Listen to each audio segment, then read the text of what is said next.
Yeah, and leadership is exactly where I want to go. So that's on the board side.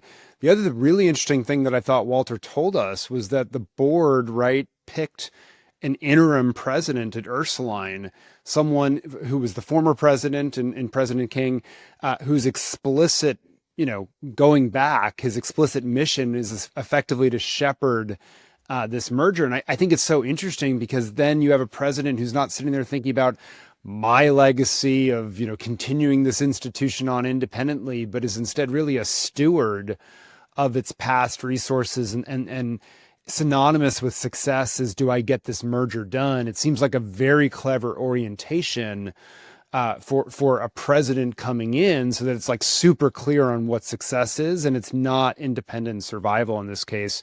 It's more steward of the mission and resources. I thought that was clever. I'm curious how you think about leadership in this space, because I get it. It can be an ego thing, I suspect, if you're the president thinking, I'm sunsetting my tenure by bringing this institution to merger. But I think it's also a very good use of somebody who knows the institution. I think the other thing that really struck me about that part of the conversation, Michael, was that these are mission-driven institutions, often with large religious affiliations, right? Many of these colleges that have been running into issues lately have been religiously affiliated, church-affiliated institutions. As we know, there are, dozens, hundreds of them, particularly in the Northeast and the Midwest.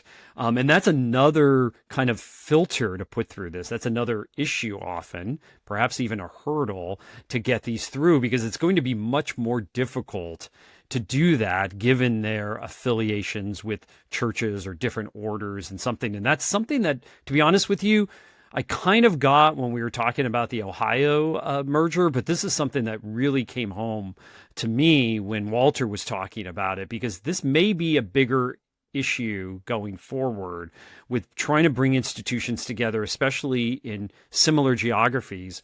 Whether they have similar affiliations or not could be a problem, or even often, and I know this from being in northeastern Pennsylvania where there's a lot of Catholic colleges, sometimes that's a reason not to do it, right? Because they really want to kind of protect their identity. So it's another element to M&A. It seems every single time we do one of these M&A episodes, it's like peeling away an onion. We kind of find yet another issue, right?